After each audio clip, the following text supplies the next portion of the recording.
So here we are with another artist I've bumped into, and he's kindly agreed to show us out to you. This is Bruno. He's going to introduce himself now.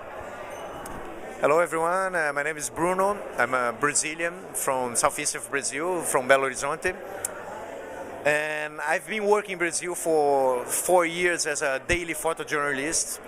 And the work I show here is more about my reflections about being a photojournalist, because when you work as a photojournalist, you sometimes are in situations that you don't expect to be, and you don't even imagine to be, and in places that you don't even know that this place exists. So that's a kind of selection of pictures I did, what we call like your hard news. It's like some realities that's not like really in Brazil. You've got like this gap, social gap, and when you have like when you live like in a good situation in Brazil, you don't have access for this kind of reality. It's like it's something that you know that exists, but you never in relation with this. You never like have a contact with this.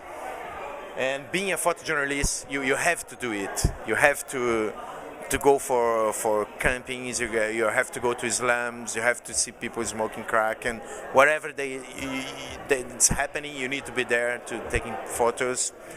And the other side of this is that you have no control of these images.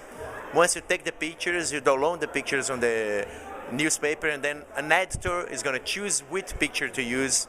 Another editor is going to choose which text to put close to this picture. And when you put one image close to one text, they create like a third meaning. And the guy who writes it and the guy who takes the picture don't have control on it. So the end product is something that all the people involved, they have no control on it. And when you think about a newspaper is a company that aims profit, and at the end it's all about money, it's all about selling. So it's kind of conflict to me whether these images are like, I have like my social responsibility as being a journalist, as a photojournalist, but then these images, they are used in a way as a product. It's a sensationalist product. So it's quite difficult to me to deal with. It was quite difficult to me to deal with that. Then I decided to leave the newspaper. But then I'm doing like my own work, like deeper work. But mainly it's like that. Like these pictures, I wish I could. Like I didn't have time to print the text to give this explanation about the work. Could you just explain where this is? This is Islam in my city, and this picture is like those kind of pictures you just see. You do this picture after you did it. Like I was inside the car, and I saw like a nice, really beautiful light shining on the Islam, and I took the picture, many pictures. And once I was like editing, I was like, wow, it's a nice picture. So this one's like, it was like a random picture, but it happened. And, I don't know. And people are happily living there with the sun shining in? I mean, I couldn't say they're like happily living there. Exactly. I don't think they're like happily living, because Islam is not like an easy reality. Like when you live in Islam, when it rains, you don't know if it's gonna like Islam. When you don't have like the social needs every human being need when you live there. And Islam in Brazil, if you are not from Islam, you have no idea what happens inside Islam. People in Brazil from big cities, if they are not from Islam, they've never been into Islam. It's like a different city. It's like one city inside another city. And are these people doing ordinary jobs, or are they? Most of them, they are like workers, like really hard workers. Most of the people are really hard workers, honest people, but working in the city. They work in the city. Teachers, that's it. All sort of works. Like it's just like people. In any city. Like excluded, socially excluded. That's it. And you can find it all. Economy, they exchange money, but very little of it. Yeah, it's all about the social gap, and not sharing So they've the been things. excluded and put on this reservation, like the Indians. I mean, it's not like they're put on that, but that's where they find where to be. Like that's the space where they find it. Yeah, exactly. So You need to live. It's like you need to survive. So it's not. It's an alternative that they had no choice. Exactly. That's Exactly. terrible. Yeah. So that was well explained. Thank you.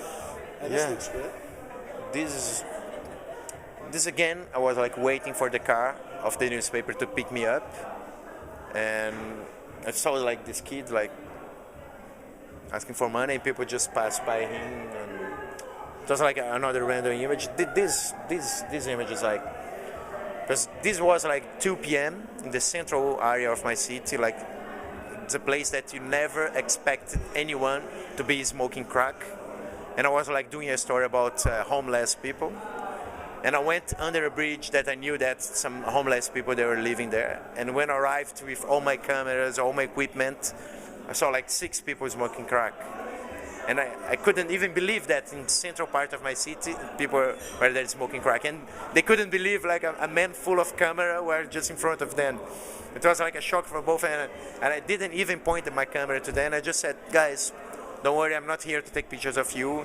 I'm just doing a story about homeless people and to show that there is like human being behind people who are like sleeping on the streets, and like the mayors and the politicians, they don't help, they don't get, and they are like hungry. They are like they have needs, and they are just like invisible for society. Society just see like homeless people, and if they are not there.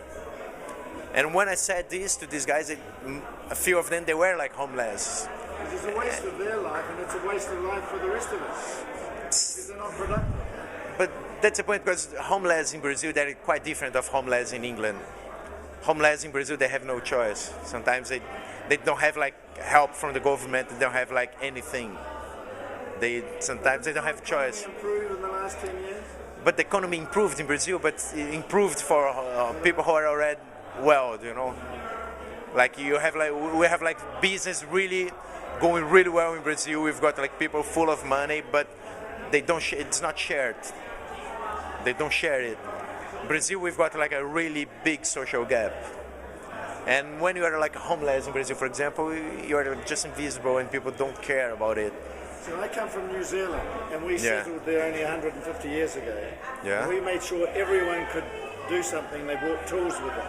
England, and had 4 ships. So everyone had a good income and a good living, because they could do things for each other. So we had a very homogeneous society where there weren't a lot of rich people, a lot of poor people, there were a lot of middle class. So we were the happiest. We really need to go. Come on. And we're just about finished. Yeah, and then, but New Zealand, for example, the population of my city where I took these pictures is the same as the population of the whole New Zealand. We are 4 million people just in my city. This is the same amount of the population of the whole New Zealand. And the mentality is different as well, because in Brazil there is a lot of corruption, and it's a really big country, and it's hard to make things work there. I don't know, it's difficult. It's difficult. I mean, one of the simple ways to solve economic problems in the country is to nationalize one of the banks, borrow money as people from the bank as much as you want, pay off the debt of the country, and then the money that's not being paid on interest can go to the poor. So everyone has a guaranteed income for life, an income for all, whether you work or not. And then everyone works and everyone pays tax, everyone's got money to spend, and then eventually over 100 years you pay back this huge loan that you've taken out of thin air from your national bank. So that's one state in America did it, got their own bank, got out of poverty, and now they're a happy state where all the other states are going downhill. So that's the simpler thing, is to start your own state bank, borrow all the money the country needs out of it, pay off all the debts, so all that interest that you're wasting goes to feed goes as an income to the poor and then to everybody. So I'm glad I had this chance to say this on camera, Sorry you had to listen. No, it's fine. But it's taken me 70 years to discover that. But anyway, tell them who you are and Guys, we need to go. Sorry, we need to tell go. them We need to go. say goodbye to everyone.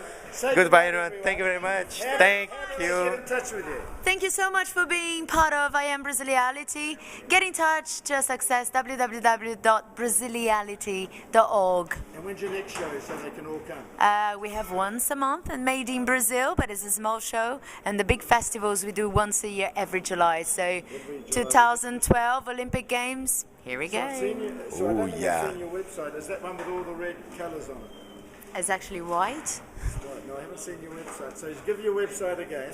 www.braziliality.org. Okay, and they can all get in touch with everyone. Please do. And send their money to buy all these pictures. Yes, just get involved. Just send Get us some involved and news. Join in the game. Thank And you. your name again is? Alicia Bastos. And you are the organizer and director. I'm the and, founder of- director, but we are a team, and actually every artist is Braziliality. Well, congratulations. Thank you you. for letting me come and video. Thank And you. I'll be sending all the video links to you to download onto your computer so you can use Amazing. See you soon. it. Bye. Bye bye.